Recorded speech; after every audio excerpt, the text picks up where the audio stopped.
Hello friends, welcome to brothers finance and good evening. ಇವತ್ತು market updates ಏನಂದರೆ, Sensex 341 points gain ಆಗಿ 74,169 close ಆಗಿದೆ. Nifty 111 points gain ಆಗಿ 22,508 close ಆಗಿದೆ. Bank Nifty 293 points gain ಆಗಿ 48,354 close ಆಗಿದೆ. ಫ್ರೆಂಡ್ಸ್, ಈ ವಿಡಿಯೋದಲ್ಲಿ ತುಂಬಾ ವ್ಯಾಲ್ಯೂಬಲ್ ಇನ್ಫಾರ್ಮೇಷನ್ನ ಶೇರ್ ಮಾಡ್ತಾ ಇದ್ದೀನಿ. ಯಾವುದೇ ಕಾರಣಕ್ಕೂ ಈ ವಿಡಿಯೋನ ಸ್ಕಿಪ್ ಮಾಡೋಕ್ಕೆ ಹೋಗಬೇಡಿ, ಕೊನೆ ತನಕ ನೋಡಿ, ತುಂಬ ಯೂಸ್ಫುಲ್ ಇನ್ಫಾರ್ಮೇಷನ್ ಇರುತ್ತೆ. ಫ್ರೆಂಡ್ಸ್, ಇವತ್ತು ಮಾರ್ಕೆಟ್ ನೋಡಿದ್ರಾ, ಸ್ವಲ್ಪ ಪಾಸಿಟಿವಲ್ಲಿ ಕ್ಲೋಸ್ ಆಗಿದೆ. ಇವತ್ತು ಎಲ್ಲ ಇಂಡಿಸಿಸ್ ಆವರೇಜ್ ಆಗಿ 0.5% ಪಾಸಿಟಿವಲ್ಲೇ ಕ್ಲೋಸ್ ಆಗಿದೆ. ಮಿಡ್ ಕ್ಯಾಪ್ಸ್ ಆದರೆ 0.7% ಪಾಸಿಟಿವಲ್ಲಿ ಕ್ಲೋಸ್ ಆಗಿದೆ. ಸ್ಮಾಲ್ ಕ್ಯಾಪ್ಸ್ ಆದರೆ 0.48% ಪಾಸಿಟಿವಲ್ಲಿ ಕ್ಲೋಸ್ ಆಗಿದೆ. ಮಾರ್ಕೆಟ್ ಇವತ್ತು ಇಷ್ಟು ಪಾಸಿಟಿವ್ ಆಗಿ ಓಪನ್ ಆಗೋದಕ್ಕೆ ರೀಸನ್ ಏನು ಅಂತ ನೋಡಿಕೊಂಡ್ರೆ, ಇವಾಗ ಲಾಂಗ್ ವೀಕೆಂಡಿಂದ ಅಂದರೆ 3 ಡೇಸ್ ಹಾಲಿಡೇಸಲ್ಲಿ ಗ್ಲೋಬಲ್ ಮಾರ್ಕೆಟ್ಸಿಂದ ಯಾವುದೇ ಥರ ನೆಗೆಟಿವ್ ಡೇಟಾ ಪಾಯಿಂಟ್ಸ್ ಅಪ್ಡೇಟ್ ಆಗಿಲ್ಲ. ಇದೊಂದು ಮೇಜರ್ ಪಾಸಿಟಿವ್ ಪಾಯಿಂಟ್. ಇವಾಗ ಮೊದಲನೇದಾಗಿ US ಮಾರ್ಕೆಟಲ್ಲಿ ನೋಡಿಕೊಂಡ್ರೆ ಸ್ವಲ್ಪ ಪಾಸಿಟಿವ್ ಡೇಟಾ ಪಾಯಿಂಟ್ಸ್ ಇದ್ದಾವೆ. ಅದರಿಂದ ಸಹ ನಮ್ಮ ಮಾರ್ಕೆಟ್ ಇವತ್ತು ಪಾಸಿಟಿವ್ ಆಗಿ ಓಪನ್ ಆಗಿರೋದು. ಫಸ್ಟ್ ಇವಾಗ US ಇಂದ ಏನು ಪಾಸಿಟಿವ್ ನ್ಯೂಸ್ ಇದೆ ಅಂತ ನೋಡ್ಕೊಳ್ಳೋಣ. ಫಸ್ಟ್ ಇವಾಗ ಶುಕ್ರವಾರ US ಮಾರ್ಕೆಟ್ಸ್ ನೋಡಿಕೊಂಡ್ರೆ ತುಂಬಾ ಪಾಸಿಟಿವಲ್ಲಿ ಕ್ಲೋಸ್ ಆಗಿದೆ. ನ್ಯಾಸ್ಡ್ಯಾಕ್ ಆದರೆ ಎಬೌಟ್ 2.5% ಪಾಸಿಟಿವ್ ಆಗಿ ರಿಯಾಕ್ಟ್ ಆಗಿದೆ. ಮತ್ತು S&P 500 ಆದರೆ ಎಬೌಟ್ 2% ಪಾಸಿಟಿವ್ ಆಗಿ ರಿಯಾಕ್ಟ್ ಆಗಿದೆ. ಇದಕ್ಕೆ ರೀಸನ್ ಏನು ಅಂತಂದರೆ, US ಅಲ್ಲಿ ಸ್ವಲ್ಪ ಬಜೆಟ್ ರಿಲೇಟೆಡ್ ಆಗಿ ಅಪ್ರೂವಲ್ ಸಿಕ್ಕಿದೆ, ಅದರಿಂದ ಪಾಸಿಟಿವ್ ಆಗಿ ರಿಯಾಕ್ಟ್ ಆಗಿದೆ. ಅದಾದಮೇಲೆ ಈ ಡಿಫೆನ್ಸ್ ರಿಲೇಟೆಡ್ ಆಗಿ ಸ್ಪೆಂಡಿಂಗ್ನ ಇನ್ಕ್ರೀಸ್ ಮಾಡ್ತೀವಿ ಅಂತ ಕೂಡ ಸ್ಟೇಟ್ಮೆಂಟ್ಸ್ ಬಂದಿದೆ. ಈ ಎಲ್ಲ ರೀಸನ್ಸಿಂದ US ಮಾರ್ಕೆಟ್ಸ್ ಶುಕ್ರವಾರ ತುಂಬಾ ಪಾಸಿಟಿವಲ್ಲಿ ಕ್ಲೋಸ್ ಆಗಿದೆ. ಆ ಪಾಸಿಟಿವಿಟಿಯಿಂದನೇ ನಮ್ಮ ಇಂಡಿಯನ್ ಮಾರ್ಕೆಟ್ಸ್ ಕೂಡ ಇವತ್ತು ಓಪನಿಂಗ್ ಅಲ್ಲಿ ಅಷ್ಟು ಪಾಸಿಟಿವ್ ಆಗಿ ರಿಯಾಕ್ಟ್ ಆಗಿರೋದು. ಅದಾದ್ಮೇಲೆ ರುಪಿ ನೋಡ್ತಾ ಇದ್ದೀರಾ, ರೀಸೆಂಟ್ ಟೈಮಲ್ಲಿ ತುಂಬಾನೇ ಸ್ಟ್ರಾಂಗ್ ಆಗ್ತಾ ಇದೆ. ಇವಾಗ ಲಾಸ್ಟ್ 3 ವೀಕ್ಸ್ ಇಂದ ನೋಡ್ಕೊಂಡ್ರೆ ತುಂಬಾನೇ ಪಾಸಿಟಿವ್ ಆಗಿ ರಿಯಾಕ್ಟ್ ಆಗಿದೆ. ಅದ್ರ ಜೊತೆಗೆ ಬ್ಯಾಂಕ್ಸ್ ಕೂಡ ಅಷ್ಟೇ ತುಂಬಾನೇ ಪಾಸಿಟಿವ್ ಆಗಿ ರಿಯಾಕ್ಟ್ ಆಗ್ತಾ ಇದೆ, ಈ ಲಿಕ್ವಿಡಿಟಿ ಬೂಸ್ಟ್ ಮಾಡೋದ್ರಿಂದ. ಅದ್ರ ಜೊತೆಗೆ ಇವತ್ತು ನಮ್ಮ ಮಾರ್ಕೆಟ್ ಟೈಮಲ್ಲಿ ಈ ಟ್ಯಾಕ್ಸ್ ಕಲೆಕ್ಷನ್ ರಿಲೇಟೆಡ್ ಆಗೋ ಅಪ್ಡೇಟ್ಸ್ ಬಂದಿದ್ದಾವೆ. ಈ ಡೈರೆಕ್ಟ್ ಟ್ಯಾಕ್ಸ್ ಕಲೆಕ್ಷನ್ ನೋಡ್ಕೊಂಡ್ರೆ ಇಯರ್ ಆನ್ ಇಯರ್ಲಿ 13% ಇನ್ಕ್ರೀಸ್ ಆಗಿದೆ. ಮತ್ತೆ ಕಾರ್ಪೊರೇಟ್ ಟ್ಯಾಕ್ಸ್ ನೋಡ್ಕೊಂಡ್ರು ತುಂಬಾನೇ ಇನ್ಕ್ರೀಸ್ ಆಗಿದೆ. ಅದಾದ್ಮೇಲೆ STT ಚಾರ್ಜಸ್, ರೀಸೆಂಟ್ ಆಗಿ ಈ STT ಚಾರ್ಜಸ್ ಬಗ್ಗೆ ಒಂದ್ಸಲ ಮಾತಾಡ್ಕೊಂಡಿದ್ವಿ. ಈ ಟ್ಯಾಕ್ಸಸ್ ನೋಡ್ಕೊಂಡ್ರೆ ನಮ್ಮ ಸ್ಟಾಕ್ ಮಾರ್ಕೆಟ್ ಇಂದ ಗೌರ್ಮೆಂಟ್ ಎಷ್ಟು ಕಲೆಕ್ಟ್ ಮಾಡ್ತಾ ಇದೆ ಅಂತ ನೋಡ್ಕೊಂಡ್ರೆ ಇಯರ್ ಆನ್ ಇಯರ್ ಅಲ್ಲಿ ತುಂಬಾನೇ ಇನ್ಕ್ರೀಸ್ ಆಗಿದೆ. ಹಿಂದಿನ ವರ್ಷ ಈ STT ಚಾರ್ಜಸ್ ಗೌರ್ಮೆಂಟ್ ಎಷ್ಟು ಕಲೆಕ್ಟ್ ಮಾಡಿದ್ರು ಅಂದ್ರೆ 34,000 crores ಕಲೆಕ್ಟ್ ಮಾಡಿದ್ರು. ಅದೇ ಈ ವರ್ಷ ನೋಡ್ಕೊಂಡ್ರೆ 53,000 crores ಕಲೆಕ್ಟ್ ಮಾಡಿದ್ದಾರೆ. ಅಂದ್ರೆ ಒಂದೇ ವರ್ಷದಲ್ಲೇ ನಿಯರ್ಲಿ 20,000 ಕೋಟಿ ಎಕ್ಸ್ಟ್ರಾ STT ಚಾರ್ಜಸ್ ಕಲೆಕ್ಟ್ ಮಾಡಿದ್ದಾರೆ. ಇವಾಗ ಲಾಸ್ಟ್ ಇಯರ್ ಬಜೆಟ್ ಅಲ್ಲಿ ನೋಡ್ಕೊಂಡ್ರೆ ಈ STT ಚಾರ್ಜಸ್ ನ ಇನ್ಕ್ರೀಸ್ ಮಾಡಿದಾರಲ್ಲ, ಅದರಿಂದನೇ ಈ STT ಚಾರ್ಜಸ್ ಇಷ್ಟು ಕಲೆಕ್ಟ್ ಆಗಿರೋದು ಈ ಸಲ. ಅದಾದ್ಮೇಲೆ WPI ಇನ್ಫ್ಲೇಷನ್ ಕೂಡ ಅಪ್ಡೇಟ್ ಆಗಿದೆ. ಈ ಡೇಟಾ ಸ್ವಲ್ಪ ನೆಗೆಟಿವ್ ಆಗಿ ಬಂದಿದೆ. ಅವಾಗ ಮಾರ್ಕೆಟ್ ಅಲ್ಲಿ ಸ್ವಲ್ಪ ಫಾಲ್ ಕಾಣಿಸ್ತು. ಮತ್ತೆ ಮಾರ್ಕೆಟ್ ಸ್ಟ್ರಾಂಗ್ ಬೈಯಿಂಗ್ ಸೆಂಟಿಮೆಂಟ್ ಇಂದ ಪಾಸಿಟಿವ್ ಅಲ್ಲೇ ಕ್ಲೋಸ್ ಆಗಿದೆ. ಫ್ರೆಂಡ್ಸ್, ಇವಾಗ ಮಾರ್ಕೆಟ್ ಅಲ್ಲಿ ತುಂಬಾನೇ ಇಂಪಾರ್ಟೆಂಟ್ ಡೇಟಾಸ್ ಎಲ್ಲ ಅಪ್ಡೇಟ್ ಆಗ್ತಾ ಇದಾವೆ. ಈ ಡೇಟಾಸ್ ಎಲ್ಲ ಮಾರ್ಕೆಟ್ಗೆ ತುಂಬಾನೇ ಇಂಪಾರ್ಟೆಂಟ್. ಅದನ್ನು US ರಿಲೇಟೆಡ್ ಆಗಿ ಈ ವಾರದಲ್ಲಿ ತುಂಬಾನೇ ಡೇಟಾಸ್ ಇದಾವೆ. ಯಾವ್ಯಾವ ಡೇಟಾಸ್ ಇದಾವೆ ಅಂತ ನೋಡ್ಕೊಂಡ್ರೆ, ಮೊದಲನೇದಾಗಿ ಇವತ್ತು ರಾತ್ರಿ ರಿಟೇಲ್ ಸೇಲ್ಸ್ ಡೇಟಾ ಅಪ್ಡೇಟ್ ಆಗುತ್ತೆ, ಇದು ಕೂಡ ಇಂಪಾರ್ಟೆಂಟ್. ನಾಳೆ ಆದರೆ ಇಂಡಸ್ಟ್ರಿಯಲ್ ಪ್ರೊಡಕ್ಷನ್ ಡೇಟಾ ಅಪ್ಡೇಟ್ ಆಗುತ್ತೆ. ಮತ್ತೆ ಬುಧವಾರ FOMC ಮಿನಿಟ್ಸ್ ಮೀಟಿಂಗ್ ಇದೆ. ಇದಂತೂ ಮಾರ್ಕೆಟ್ಗೆ ತುಂಬಾನೇ ಇಂಪಾರ್ಟೆಂಟ್. ಯಾಕಂದ್ರೆ ಈ ಸಲ ರೇಟ್ ಕಟ್ ಮಾಡ್ತಾರಾ ಇಲ್ವಾ ಅನ್ನೋದು ತುಂಬಾನೇ ಇಂಪಾರ್ಟೆಂಟ್ ಆಗಿರುತ್ತೆ. ಯಾಕಂದ್ರೆ ಫೆಡ್ ಚೇರ್ಮನ್ ಅವರು ತುಂಬಾ ಸಲನೇ ಹೇಳಿದ್ರು, ಇನ್ಫ್ಲೇಷನ್ ಬಿಲೋ 2% ಬರಬೇಕು, ಅಲ್ಲಿವರೆಗೂ ರೇಟ್ ಕಟ್ ಮಾಡಲ್ಲ ಅಂತ ಹೇಳ್ತಾನೆ ಇದ್ರು. ಇವಾಗ ಈ ಸಲ ರೇಟ್ ಕಟ್ ಮಾಡ್ತಾರಾ ಇಲ್ವಾ ಅಂತ ನೋಡಬೇಕು. 95% ಇವಾಗ ಮಾರ್ಕೆಟಲ್ಲಿ ರೇಟ್ ಕಟ್ನ ಪಾಸ್ ಮಾಡ್ತಾರೆ ಅಂತಾನೆ ಎಕ್ಸ್ಪೆಕ್ಟ್ ಮಾಡ್ತಾ ಇದ್ದಾರೆ. ನೋಡೋಣ ರೇಟ್ ಕಟ್ ಮಾಡ್ತಾರಾ ಇಲ್ವಾ ಅಂತ. ಅದಾದಮೇಲೆ ಗುರುವಾರ ಆದರೆ initial jobless claim data update ಆಗುತ್ತೆ. ಅದಕ್ಕೋಸ್ಕರ ಈ ವಾರದಲ್ಲಿ ಈ ಎಲ್ಲ ಈವೆಂಟ್ಸ್ನ ನಾವು ಟ್ರ್ಯಾಕ್ ಮಾಡ್ತಾನೆ ಇರಬೇಕು. ನೆಕ್ಸ್ಟ್ FIDI ಡೇಟಾ ನೋಡಿಕೊಂಡ್ರೆ ಕ್ಯಾಶ್ ಮಾರ್ಕೆಟಲ್ಲಿ FIIs ಇವತ್ತಾದರೆ ತುಂಬಾನೇ ಸೆಲ್ ಮಾಡಿದ್ದಾರೆ. ಇವತ್ತೊಂದೇ ದಿನ 4,488 ಕೋಟಿ ಸೆಲ್ ಮಾಡಿದ್ದಾರೆ. ಆದರೆ DIs ಮತ್ತು ರಿಟೇಲರ್ಸ್ ನೋಡಿಕೊಂಡ್ರೆ 6,000 ಕೋಟಿ ಬೈ ಮಾಡಿದ್ದಾರೆ. ಅದಕ್ಕೋಸ್ಕರನೇ ಮಾರ್ಕೆಟ್ ಇವತ್ತು ಇಷ್ಟು ಪಾಸಿಟಿವ್ ಆಗಿ ರಿಯಾಕ್ಟ್ ಆಗ್ತಾ ಇರೋದು. ಯಾವುದೇ ಪಾಯಿಂಟಲ್ಲಿ ನಾನು ಹೇಳೋ ಇನ್ಫಾರ್ಮೇಷನ್ ನಿಮಗೆ ಯೂಸ್ಫುಲ್ ಅನಿಸಿದ್ರೆ ಈ ವಿಡಿಯೋನ ಲೈಕ್ ಮಾಡಿ. ಮತ್ತು ನಿಮ್ಮ ಫ್ರೆಂಡ್ಸಲ್ಲಿ ಯಾರಿಗಾದ್ರೂ ಸ್ಟಾಕ್ ಮಾರ್ಕೆಟ್ ಬಗ್ಗೆ ಇಂಟ್ರೆಸ್ಟ್ ಇರೋರಿಗೆ ಈ ವಿಡಿಯೋಸ್ನ ಶೇರ್ ಮಾಡಿ. Next market key updates. First ಇವತ್ತು ಅದಾನಿ ಕಂಪನೀಸ್ ನೋಡಿದ್ರಾ, ತುಂಬಾನೇ ಪಾಸಿಟಿವ್ ಆಗಿ ರಿಯಾಕ್ಟ್ ಆಗಿದ್ದಾವೆ. ಅದರಲ್ಲೂ ಅದಾನಿ ಗ್ರೀನ್ ಎನರ್ಜಿ ಆದರೆ ನಿಯರ್ಲಿ 4% ಪಾಸಿಟಿವ್ ಆಗಿ ರಿಯಾಕ್ಟ್ ಆಗಿದೆ. ಮತ್ತೆ ಅದಾನಿ ಪವರ್, ಅದಾನಿ ಎಂಟರ್ಪ್ರೈಸಸ್ ಆದರೆ ಎಬೋ 1.5% ಪಾಸಿಟಿವ್ ಆಗಿ ರಿಯಾಕ್ಟ್ ಆಗಿತ್ತು. ಇದ್ರ ಜೊತೆಗೆ ಇನ್ನ ಸ್ವಲ್ಪ ಅದಾನಿ ಕಂಪನೀಸ್ ಎಲ್ಲ ಇವತ್ತು ಪಾಸಿಟಿವ್ ಆಗಿ ರಿಯಾಕ್ಟ್ ಆಗಿದ್ವು. ಯಾಕಂದ್ರೆ ಫ್ರೆಂಡ್ಸ್, ಇವಾಗ ಈ ಅದಾನಿ ಗ್ರೂಪ್ ಚೇರ್ಮನ್ ಆದ ಗೌತಮ್ ಅದಾನಿ ಅವ್ರ ಮೇಲೆ 2 ಸೀರಿಯಸ್ ಅಲಿಗೇಷನ್ಸ್ ಬಂದಿದ್ದಾವೆ ಅಂತ ನಮಗೂ ನಿಮಗೂ ಎಲ್ಲರಿಗೂ ಗೊತ್ತೇ ಇದೆ. ಲಾಸ್ಟ್ ಟೈಮ್ ನೋಡ್ಕೊಂಡ್ರೆ ಬ್ರೈಬರಿ ಕೇಸ್ ರಿಜಿಸ್ಟರ್ ಆಗಿತ್ತು. ಅದಕ್ಕೂ ಮುಂಚೆ ನೋಡಿಕೊಂಡ್ರೆ ಹಿಂಡನ್ಬರ್ಗ್ ರಿಲೇಟೆಡ್ ಆಗಿ ಸ್ವಲ್ಪ ಇಶ್ಯೂಸ್ ಬಂದಿದ್ವು. ಆದರೆ ಫ್ರೆಂಡ್ಸ್, ಅದಾನಿ ಅವ್ರ ರಿಲೇಟೆಡ್ ಆಗಿ ಬರೀ 2 ಅಲಿಗೇಷನ್ಸ್ ಮಾತ್ರನೇ ಅಲ್ಲ, 2012 ಸಹ ಒಂದು ಅಲಿಗೇಷನ್ ಇತ್ತು. ಏನಂತ ಅಂದರೆ 2012 ಸೀರಿಯಸ್ ಫ್ರಾಡ್ ಇನ್ವೆಸ್ಟಿಗೇಷನ್ ಆಫೀಸ್ ಅವರು ಈ ಗೌತಮ್ ಅದಾನಿ ಅವ್ರ ಮೇಲೆ ಮತ್ತು ರಾಜೇಶ್ ಅದಾನಿ ಅವ್ರ ಮೇಲೆ ಮಾರ್ಕೆಟ್ ರೆಗ್ಯುಲೇಷನ್ ವೈಲೇಷನ್ ರಿಲೇಟೆಡ್ ಆಗಿ ಕೇಸ್ನ ರಿಜಿಸ್ಟರ್ ಮಾಡಿದ್ರು. ಮತ್ತೆ ಈ ಕೇಸ್ 2012 ನೋಡಿಕೊಂಡ್ರೆ ಸ್ವಲ್ಪ ಎವಿಡೆನ್ಸ್ ಇಲ್ದಿದ್ದ ಕಾರಣದಿಂದ ಈ ಕೇಸ್ನ ಡಿಸ್ಮಿಸ್ ಮಾಡಿದ್ರು. ಮತ್ತೆ 2019 ಈ ಸೀರಿಯಸ್ ಫ್ರಾಡ್ ಇನ್ವೆಸ್ಟಿಗೇಷನ್ ಆಫೀಸ್ ಅವರು 2019 ಈ ಕೇಸ್ನ ಮತ್ತೆ ರಿಓಪನ್ ಮಾಡಿದ್ರು. ಅವಾಗಿಂದ ಈ ಕೇಸ್ ಅದೇ ಥರ ಮುಂದುವರಿತಾನೆ ಬಂತು. ಇವಾಗ 2025 ಹೈಕೋರ್ಟಲ್ಲಿ ಈ ಗೌತಮ್ ಅದಾನಿ ಅವ್ರಿಗೆ ಮತ್ತು ರಾಜೇಶ್ ಅದಾನಿ ಅವ್ರಿಗೆ ಕೋರ್ಟ್ ಕ್ಲೀನ್ ಚೀಟ್ ಕೊಟ್ಟಿದೆ. ಅಂದರೆ ಯಾವುದೇ ಅಲಿಗೇಷನ್ಸ್ ಇತ್ತೋ ಅಲಿಗೇಷನ್ಸ್ ಎಲ್ಲ ಕ್ಲಿಯರ್ ಆಗಿದ್ದಾವೆ ಅಂತ ಹೇಳಿದ್ದಾರೆ. ಅದರಿಂದ ಸಹ ಇವತ್ತು ಅದಾನಿ ಕಂಪನೀಸ್ ಪಾಸಿಟಿವ್ ಆಗಿ ರಿಯಾಕ್ಟ್ ಆಗಿದ್ದಾವೆ. ಮತ್ತು ಇದ್ರ ಜೊತೆಗೆ ಅದಾನಿ ಎಂಟರ್ಪ್ರೈಸಸ್ಗೆ ಜೆಫ್ರೀಸ್ ಅವರು ಬೈ ರೇಟಿಂಗ್ ಕೊಟ್ಟು target price 3000 rupees per share ಅಂತ ಅಪ್ಡೇಟ್ ಮಾಡಿದ್ದಾರೆ. ಅದರಿಂದ ಸಹ ಸ್ವಲ್ಪ ಪಾಸಿಟಿವ್ ಆಗಿ ರಿಯಾಕ್ಟ್ ಆಗಿದೆ ಅದಾನಿ ಎಂಟರ್ಪ್ರೈಸಸ್. ಅದಾದಮೇಲೆ ಅದಾನಿ ಪವರ್ ಕಂಪನಿಗೆ US ಬೇಸ್ಡ್ ಇನ್ವೆಸ್ಟ್ಮೆಂಟ್ ಫರ್ಮ್ ಆದ ಕ್ಯಾಂಟರ್ ಅವರು ಓವರ್ವೈಟ್ ಕಾಲ್ ಕೊಟ್ಟು target price 595 rupees per share ಅಂತ ಅಪ್ಡೇಟ್ ಮಾಡಿದ್ದಾರೆ. ಅಂದರೆ ಫ್ರೈಡೇ ಕ್ಲೋಸಿಂಗ್ ಇಂದ ನೋಡಿಕೊಂಡ್ರೆ 16% ಅಪ್ಸೈಡ್ ಪೊಟೆನ್ಷಿಯಲ್ ಇದೆ ಅಂತ ಹೇಳಿದ್ದಾರೆ.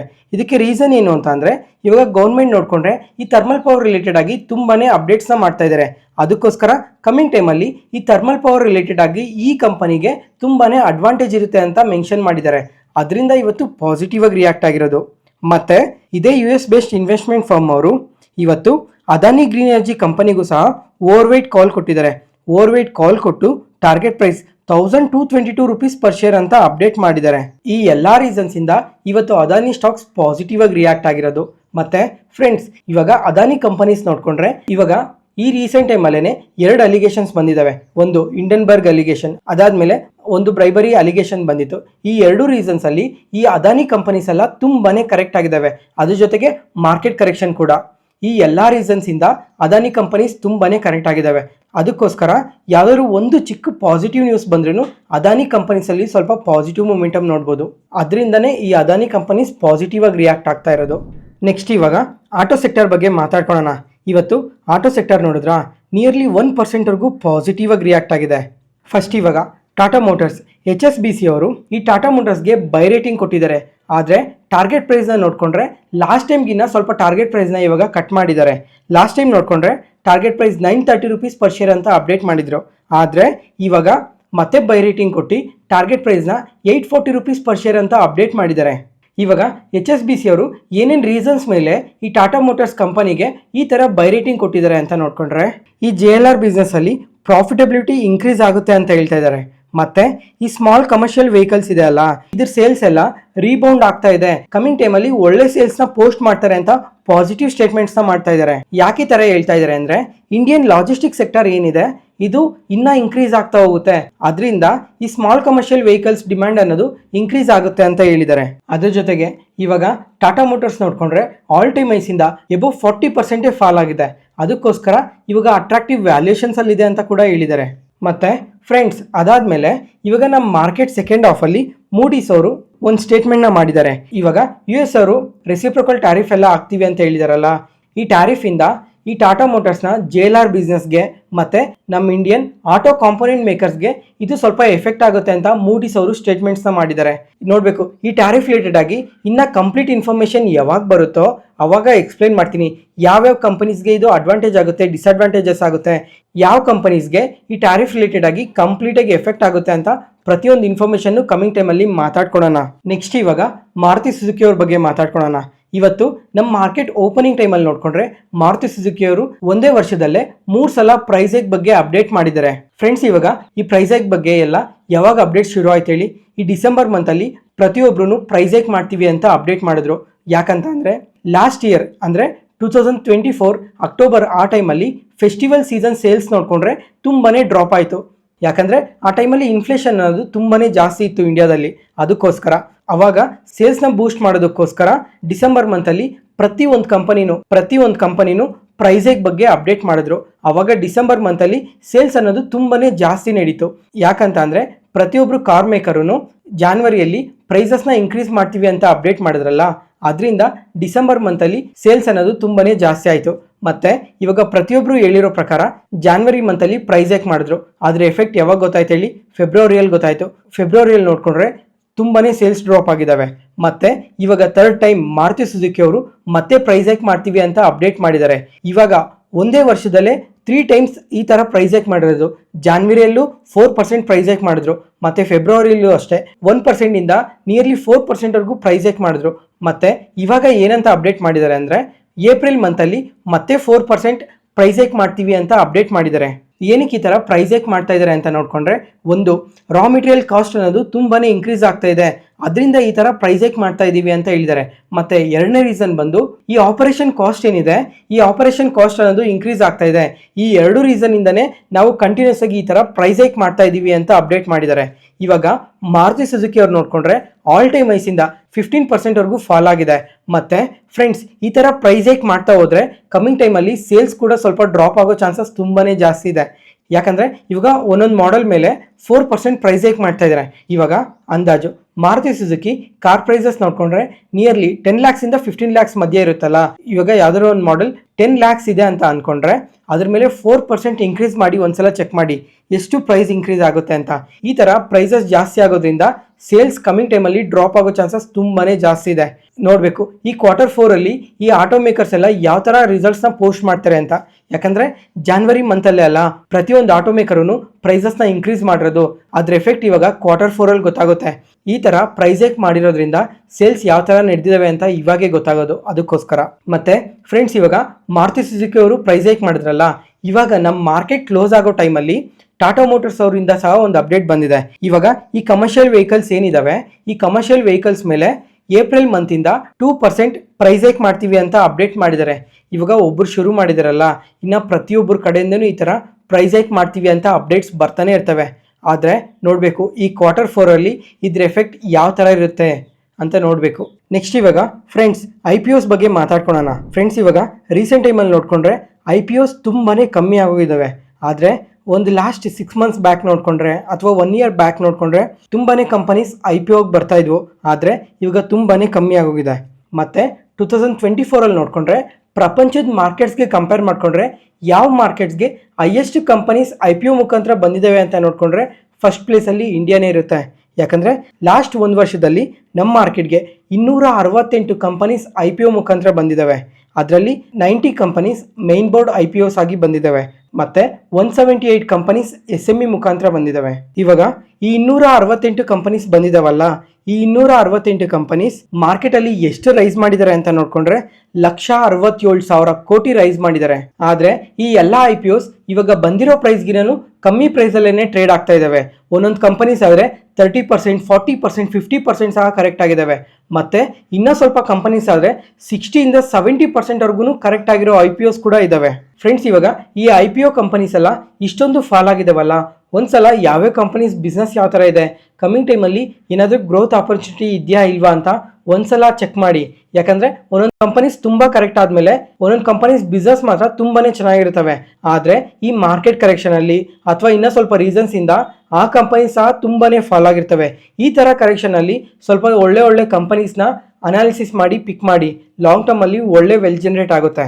ಮತ್ತು ಈ ರೀಸೆಂಟ್ ಟೈಮಲ್ಲೇ ಲಾಕ್-ಇನ್ ಪೀರಿಯಡ್ಸ್ ಬಗ್ಗೆ ಮಾತಾಡ್ಕೊಂಡಿದ್ವಿ.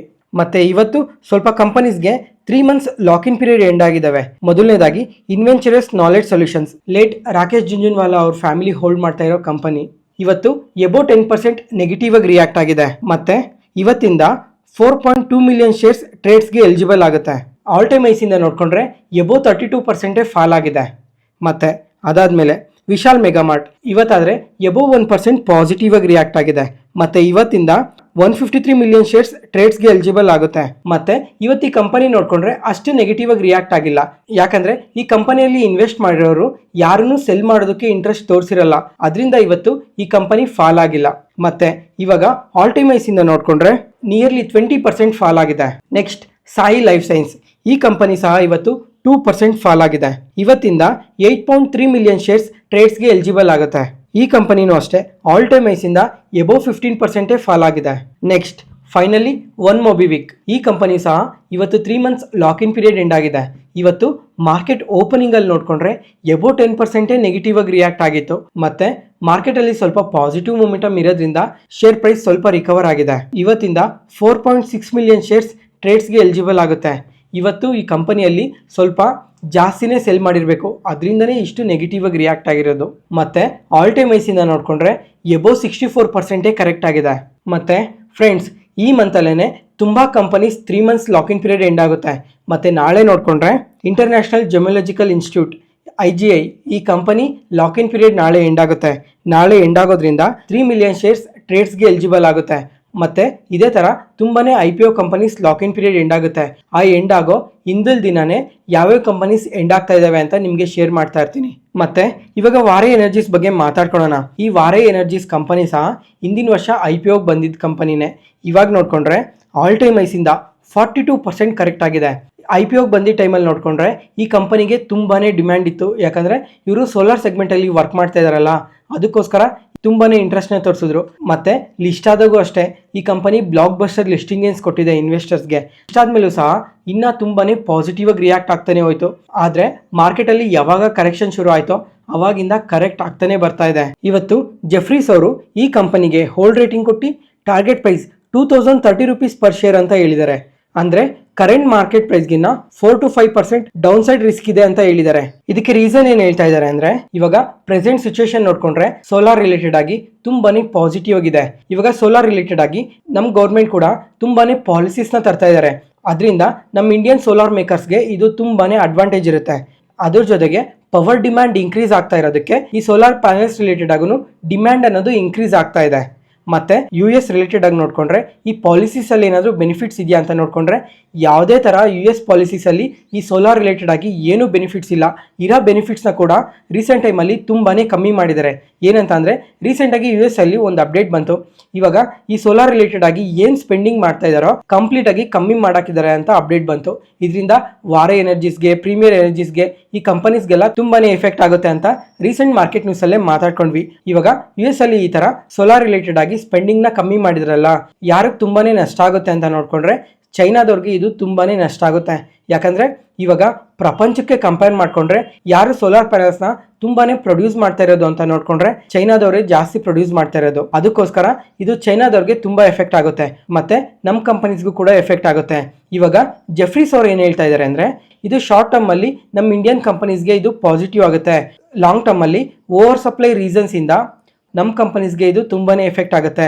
ಯಾಕಂದ್ರೆ ಇವಾಗ ಸೋಲಾರ್ ಪ್ಯಾನೆಲ್ಸ್ ನ ಪ್ರೊಡಕ್ಷನ್ ಏನೋ ಮಾಡ್ತಾರೆ, ಆದ್ರೆ ಲಾಂಗ್ ಟರ್ಮ್ ಅಲ್ಲಿ ಕಾಂಪಿಟೇಟಿವ್ ಪ್ರೈಸ್ ಇಂದ ಈ ಸೋಲಾರ್ ಪ್ಯಾನೆಲ್ಸ್ ನ ಕಮ್ಮಿಗೆ ಸೆಲ್ ಮಾಡೋ ಚಾನ್ಸಸ್ ಬರುತ್ತೆ ಅಂತ ಜೆಫ್ರೀಸ್ ಅವ್ರು ಹೇಳ್ತಾ ಇದ್ದಾರೆ.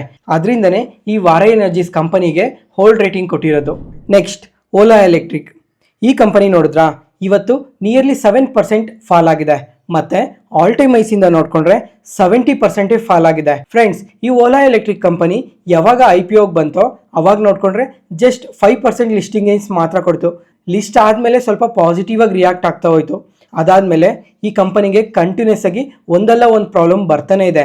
ಇದ್ರ ಬಗ್ಗೆ ಎಲ್ಲ ಈ ಕಂಪನಿ ಏನೇನು ಪ್ರಾಬ್ಲಮ್ನ ಫೇಸ್ ಮಾಡ್ತಾ ಇದೆ ಅಂತ ಮುಂಚೆನೆ ಒಂದ್ಸಲ ಮಾತಾಡ್ಕೊಂಡಿದ್ವಿ. ಮತ್ತೆ ಇವಾಗ ಒಂದ್ಸಲ ಮಾತಾಡ್ಕೊಳ್ಳೋಣ. ಮತ್ತೆ ಇವತ್ತು ನೋಡ್ಕೊಂಡ್ರೆ ಇಂಟ್ರಾಡೇ ಸೆಷನ್ ಅಲ್ಲಿ ನಿಯರ್ಲಿ 7% ಫಾಲ್ ಆಗಿದೆ. ಯಾಕಂದ್ರೆ ಈ ಓಲಾ ಎಲೆಕ್ಟ್ರಿಕ್ ಕಂಪನಿಗೆ ಒಂದು ಸಬ್ಸಿಡರಿ ಕಂಪನಿ ಇದೆ, ಅದೇ ಓಲಾ ಎಲೆಕ್ಟ್ರಿಕ್ ಟೆಕ್ನಾಲಜೀಸ್ ಅಂತ. ಇವರು ರೋಸ್ಮೇಟರ್ ಡಿಜಿಟಲ್ ಸರ್ವಿಸಸ್ಗೆ ಪೇ ಮಾಡಬೇಕಾಗಿರೋ ಡ್ಯೂಸ್ ನ ಪೇ ಮಾಡಿಲ್ಲ ಅಂತ ಇವರು ಕೇಸ್ ನ ಫೈಲ್ ಮಾಡಿದ್ದಾರೆ. ಅದ್ರ ಜೊತೆಗೆ ಈ ಓಲಾ ಎಲೆಕ್ಟ್ರಿಕ್ ಟೆಕ್ನಾಲಜೀಸ್ ಏನಿದೆ ಇದು ಬ್ಯಾಂಕ್ರಪ್ಟ್ ಆಗಿದೆ ಅಂತ ಹೇಳಿದ್ದಾರೆ. ಆದ್ರೆ ಈ ಓಲಾ ಎಲೆಕ್ಟ್ರಿಕ್ ಕಂಪನಿ ಅವ್ರು ಏನ್ ಹೇಳ್ತಾ ಇದಾರೆ, ನಮ್ ಕಂಪನಿ ಬ್ಯಾಂಕ್ರಪ್ಟ್ ಆಗಿಲ್ಲ ಅಂತ ಸ್ಟೇಟ್ಮೆಂಟ್ಸ್ ನ ಮಾಡಿದ್ದಾರೆ. ಈ ರೀಸನ್ ಇಂದ ಸಹ ಇವತ್ತು ಫಾಲ್ ಆಗಿದೆ. ಇದೊಂದ್ ಕಡೆ ಆದ್ರೆ ಅದಾದ್ಮೇಲೆ ಇವಾಗ ಲಾಸ್ಟ್ ಕ್ವಾರ್ಟರ್ ಅಲ್ಲಿ ನೋಡ್ಕೊಂಡ್ರೆ ಈ ಕಂಪನಿ 564 crores ನ ಲಾಸಸ್ ನ ಪೋಸ್ಟ್ ಮಾಡಿದ್ರು. ಅದಾದ್ಮೇಲೆ ಸ್ವಲ್ಪ ಸೇಲ್ಸ್ ಡೌನ್ ಆಗ್ತಾ ಇರೋದಕ್ಕೆ ಇವ್ರ ಸ್ಕೂಟರ್ಸ್ ಏನಿದಾವೆ ಈ ಸ್ಕೂಟರ್ಸ್ ಮೇಲೆ ಸ್ವಲ್ಪ ಪ್ರೈಸಸ್ ನ ಕಟ್ ಮಾಡಿದ್ರು. ಈ ತರ ಪ್ರೈಸಸ್ ನ ಕಟ್ ಮಾಡೋದ್ರಿಂದ ಪ್ರಾಫಿಟ್ಸ್ ಅನ್ನೋದು ಆಬ್ವಿಯಸ್ಲಿ ಕಮ್ಮಿ ಬಂದೇ ಬರ್ತದೆ. ಅದಾದ್ಮೇಲೆ January 2025 ಅಲ್ಲಿ ನೋಡ್ಕೊಂಡ್ರೆ 24,000 ಸ್ಕೂಟರ್ಸ್ ನ ಸೇಲ್ ಮಾಡಿದ್ರು. ಅದೇ ಫೆಬ್ರವರಿ ಮಂತ್ ನೋಡ್ಕೊಂಡ್ರೆ ಬರೀ 8,000 ಸ್ಕೂಟರ್ಸ್ ಮಾತ್ರನೇ ಸೇಲ್ ಮಾಡಿರೋದು. ಇವಾಗ ಸ್ಕೂಟರ್ಸ್ ಏನೋ ಸೆಲ್ ಮಾಡ್ತಾ ಇದಾರೆ, ಆದ್ರೆ ಕಸ್ಟಮರ್ಸ್ ಕಡೆಯಿಂದ ಫೀಡ್ಬ್ಯಾಕ್ ನೋಡ್ಕೊಂಡ್ರೆ ಈ ಓಲಾ ಸ್ಕೂಟರ್ಸ್ ಅಲ್ಲಿ ಸ್ವಲ್ಪ ಕ್ವಾಲಿಟಿ ಇಶ್ಯೂಸ್ ಇದಾವೆ ಅಂತ ಅಪ್ಡೇಟ್ ಆಗ್ತಾ ಇದೆ.